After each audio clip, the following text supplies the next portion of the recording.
Sí. Ben, bo día, grazas por estades aquí. Benvidos á 25ª edición dos Encontros para a Normalización Lingüística, que ademais, bueno, pois neste número que é tan redondo, a pesar de que non acaba en cero, pois coincide cos 40 anos do Consello da Cultura Galega, polo tanto, pois é dobre motivo de celebración. Xa para aclarar que, aínda que moitos dos que estamos aquí somos de letras, sabemos sumar, restar, multiplicar e dividir, e ademais temos moita precisión cronolóxica para poder colocar as nosas historias nunha determinada orde. O feito é que estes encontros naceron hai 30 anos, cando o Consello tiña apenas 10 anos de idade, pero estamos na edición número 25, porque os primeiros anos non foron tan firme, de paso tan firme como acabaron sendo despois, non? Pero, aínda así, aínda que pasou bastante tempo destes primeiros, e tamén desa continuidade, e de que aquí hai moita xente nova, pois moitos dos que estades aquí, ou algúns dos que estaredes tamén ao longo do día, fostes xa protagonistas desde o primeiro momento. Por lo tanto, bueno, podemos contar esta historia con bastante coñecemento de causa, non? En calquera caso, bueno, nós concibímoslos desde o primeiro momento como encontros, e eu creo que esa é a palabra que máis define justamente esta actividade, porque se trataba de encontrarse as distintas persoas que estaban dispersas polo país, contribuindo de distintas maneiras pois a normalización lingüística, contribuindo de distintas maneiras a poñer bases para que o proceso de normalización pudese ir avanzando nos distintos campos, que estaban estreándose tamén pois nun novo tipo de actividade profesional relacionado coa lingua, que necesitaban, por un lado, recibir formación de persoas que tiñan investigado ou que tiñan experiencia propia en determinado tipo de actividades, que necesitaban tamén intercambiar, por un lado, experiencias e, por outro lado, sufrimentos e desgracias, e recibir, por tanto, tamén, pois non solamente o apoio moral de outros compañeiros, senón tamén, pois, ese empuxe, ese impulso que dan os afectos, que se concibiu como encontros no sentido máis xenuíno da palabra, non? Tamén encontros entre posicións que podían ser diverxentes, e se non diverxentes en sentido estrito, pois con aqueles matices que as diferenciaban e que na altura nos podían parecer que eran como fendas casi insalvables, e que agora, vistos coa distancia, parecenos pecata minuta, pero tamén, ás veces, diferenzas de criterio importantes que había que chegar a algún tipo de consenso, a algún tipo de punto intermedio, ou, cando menos, a un punto de comprensión da posición diferente do outro. Quer dicir que insisto no de encontros, porque podíamos seguir poñendo sobre a mesa distinto tipo de perfis que nos levan sempre ao mesmo, que se trataba de encontrarse, como que se trataba de encontrarse entre o proceso que se estaba a seguir en Galicia co proceso que se estaba a seguir de maneira paralela noutros lugares da península, nomeadamente no País Vasco ou en Cataluña, ou outros que podían ter tamén os seus procesos de emerxencia en determinado tipo de usos das linguas propias, ou experiencias traídas de outros países. Quero dicir que sempre insisto no de encontro porque era así. E este ano tócanos falar da lingua no espacio socioeconómico, que, a ver, claro, se un mira a historia dos encontros, este tema nunca estivo ausente. Este tema sempre aparecía dunha maneira ou outra, ou presente na propia programación, ou presente nas conclusións, indicando que o espazo socioeconómico era un espazo vital para a normalización da lingua e para o impulso social que se quería dar á lingua.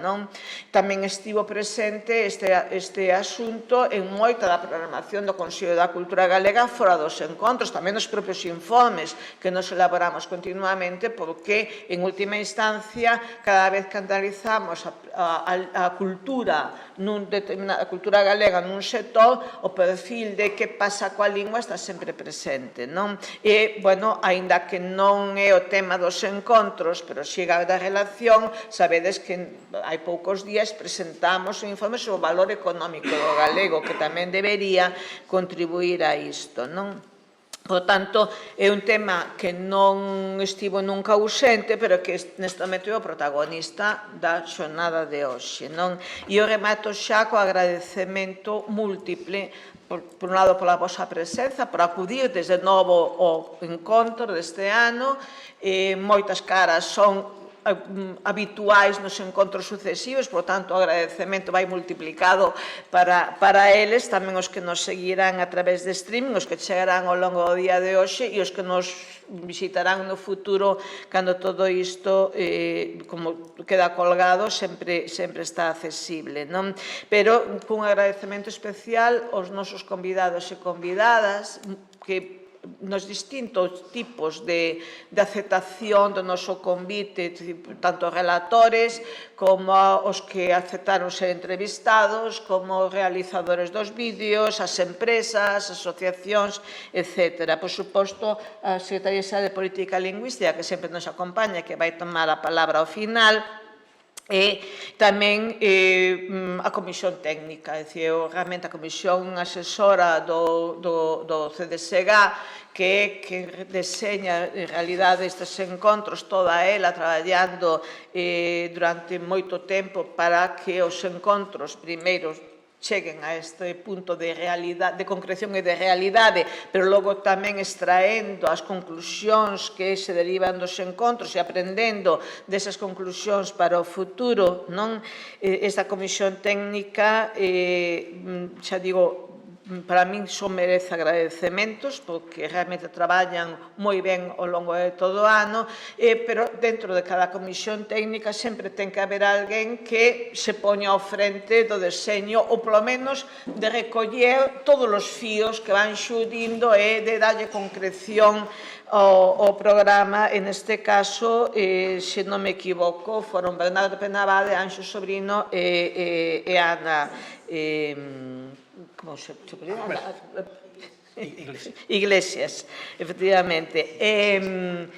Pero está aquí Bernardo Penabade, que falará a continuación de min como, digamos, representante de todos eles. Cedo xa a palabra. Moitísimas grazas, moi bon día a todas e todos. A maior desenvolvemento económico, máis posibilidades de transmisión e de renovación cultural. E a estabilidade laboral e os salarios acordes ao nivel de vida e ao diálogo social abren as portas ao investimento en cultura, sexa esta de formación ou de evasión.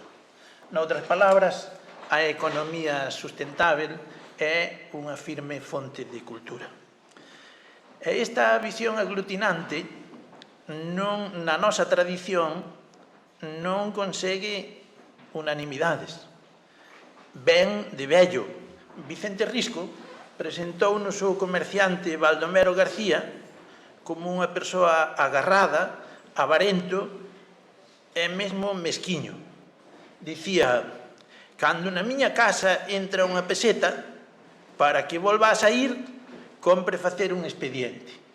Ben, vale, agarrado, xa. Hai máis.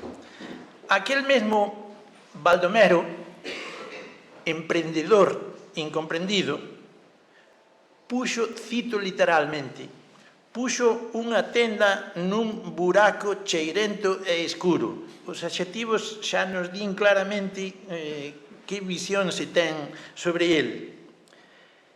E dormía na trastenda. Tamén dormía na trastenda o pai de Castelao alá na Pampa, porque naturalmente necesitaba dormir na trastenda, non era por placer. O Baldomero gañou diñeiro e chegou a mercar a casa en que vivía. Logo gañou máis, alugou a tenda e mudouse para outra meirande. A forza de fame, aforraba e daba réditos e mesmo chegou a mercar outra casa na Praza Maior. Isto é, até aí poderíamos chegar. Unha casa na Praza Maior, un tendeiro. A voz narradora dinos del como se fose un pecado que cheiraba, e enfatizo ese cheirar que para algúns de vós, probablemente para Charo e incluso para Valentín, ten o significado positivo. Para min non. Para min cheirar é feder, é oler mal. Entón, enfatizo o cheiraba a queixo fresco e aceite. Oi, como vemos a vida de xeito diferente, porque eu diría, arrecendía a queixo fresco e máis aceite. Non entendo que se lle poda pôr un olor cheirento ao queixiño fresco e máis ao aceite. Se dermos un salto temporal para na Esmorga, veremos unha das principais institucións de comerciantes e industriais, o casino, como lugar de encontro de quen? De xogadores de mus e de tresillo. Moitos deles comerciantes maragatos, nada receptivos ou nada proclives ás veleidades estéticas. Sería que nós non tiñamos moita iniciativa, non éramos moi emprendedores. Este desencontro entre a economía e máis as artes non se reduce a Ourense e moito menos se reduce a tempos pretéritos. Como mostra estes versos que coñecemos todas e todos e que todas e todos temos cantado. Idioma meu, que faz avergoñar o burgués, o señorito e o tendeiro. Manuel María identificou o sector comercial con actitudes de presunción e de desarraigo, e o seu poema foi musicado por María Manuela e Miguel con tanto éxito que xa parecía unha canción de letra popular, como de letra popular parece a Sementeira, que pouca xente identifica co seu autor, Luís Álvarez Pousa. Esa identificación do sector comercial coa alienación é unha manifestación de cainismo, de loita fratricida entre irmáns, que deriva en maior debilidade interna. Non quero, amigas e amigos, que se entenda nin unha mínima dose de pesimismo nas miñas palabras. Os desencontros supéranse. E os desencontros supéranse primeiro co encontro presencial, iso fundamental, e co recoñecemento de legitimidade ás partes implicadas. Despois, se hai encontro presencial, mesa e podemos falar, pois evidentemente vaise facer diálogo, vaise chegar a acordos que procuren a meta, un mínimo múltiplo sempre que sexa común. E se hai un mínimo múltiplo que sexa común, entón, todos satisfeitos. Ese é o espírito que nos reúne aquí e agora, da mesma maneira que o están facendo outros sectores sociais que reman na mesma dirección.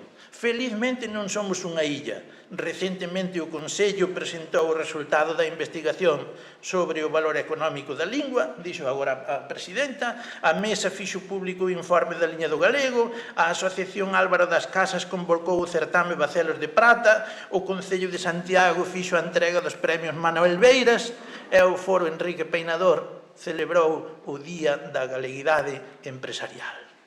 Pois con ese mesmo espírito traballou a Comisión Técnica na preparación do programa, dos encontros, e así foi acollida a proposta por todas as entidades convidadas que nos acompañan en calidade de modelos de boas prácticas. Estamos aquí para recoller información, para facer posta en común de experiencias e para facer reflexión conxunta sobre proxectos de futuro. Estamos aquí para construir o éxito das patronais da industria e o comercio é tamén un éxito dos axentes de produción ou de extracción, é o éxito da distribución e da comercialización e é a satisfacción para a comunidade consumidora. No momento en que os encontros chegan aos 25 anos de historia, temos que transmitir os parabéns a Enrique Monteagudo e a Rosario Álvarez, que están na xénese deles, e ao mesmo tempo dar moitísimas grazas á Brigada da Infraestructura, o Centro de Documentación Sociolingüístico, as áreas de actividades comunicación e audiovisual, Susana, Rosario, Rosa, Xosé Lens, Teresa Navarro. Grazas a vós, grazas aos convidados, estamos aquí e desde aquí podemos estar en comunicación directa con toda a nosa xeografía e a través da rede con moitos outros lugares do mundo. Benvidas, benvidos. Adiante, señora presidenta. Adiante, Valentín, que pechará esta presentación e xa damos paso a primeira conferencia. Moi ben, pois moi bo día a todas e a todos. Moitas grazas, presidenta, amigo e colega de hai tantos anos de Angueiras da Lingua, Bernardo Penabade, a todos os que estades presentes na sala, a directora do ILGA, a presidenta da Cotenol, aos membros da Comisión Técnica e moi especialmente tamén a todos aqueles técnicas, e digo técnicas matizando a propósito este termo, porque estou botando contas que a inmensa maioría das outras mulleres que nos acompañades dende hai 25 anos. Non? Hai moitas caras aquí coñecidas nas que levamos un cuarto de século encontrándonos, atopándonos aquí no Consello da Cultura Galega. Por lo tanto, é de xustiza que no nome da Xunta de Galicia, de Secretaría Xeral de Política Lingüística, exprese en primeiro lugar o agradecemento ao Consello. O Consello foi esa gran casa que nos acolleu hai 25 anos, cando fundamentalmente persoas que traballadoras e traballadores que traballábamos nos servizos de normalización lingüística necesitábamos un lugar para atoparnos, e que non había un foro específico para nós. Non?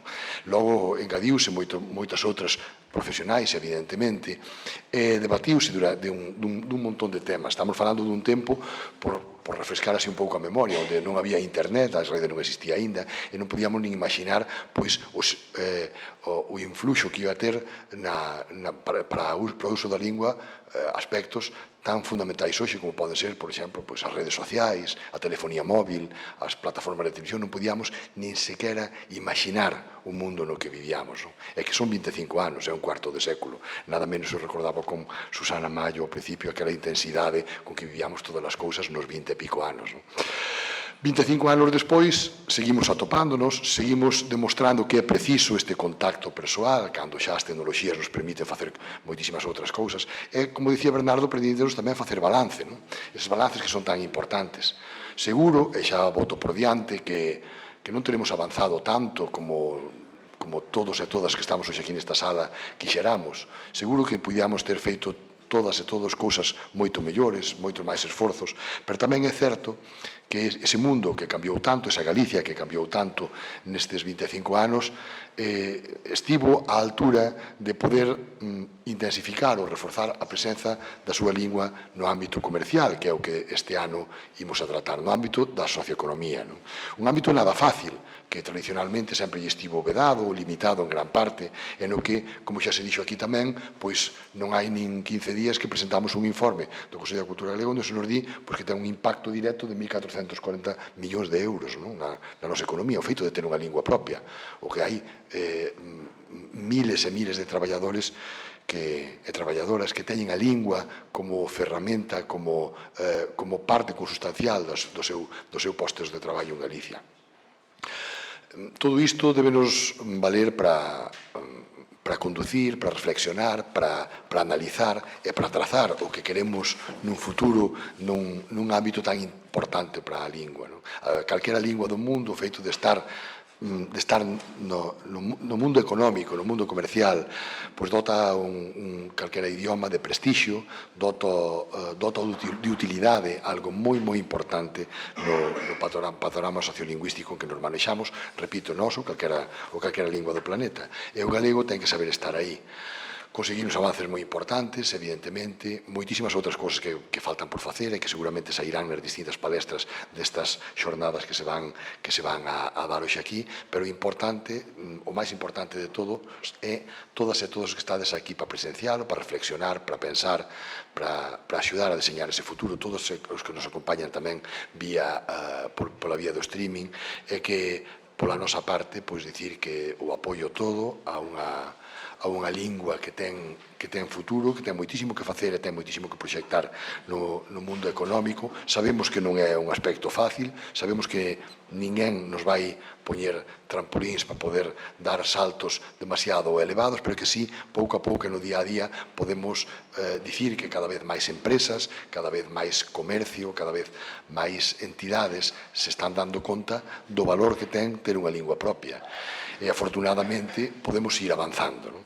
Ese avance que precisa do consenso de todas e de todos e do impulso que entre as distintas administracións públicas, entidades privadas e o esforzo individual, creando tamén ese sempre necesario caldo de cultivo para que haxa unha demanda, algo fundamental no mundo do mercado establecido, unha demanda real de produtos en galego, pois que levará a que a nosa lingua cada vez teña máis presenza neste ámbito tan interesante que hoxe se vai analizar aquí, que, como dicía antes Rosario Álvarez, non é a primeira vez que se trata nos encontros, pero que si é necesario ir refrescando cada pouco tempo, porque é un mundo, é un ámbito interesantísimo para o noso idioma. Por lo tanto, parabéns ao Consello, á Comisión Técnica e a todos e a todas os que o facedes posible, moi especialmente, repito, os que estades aquí 25 anos despois. Moitas grazas e moi bo día.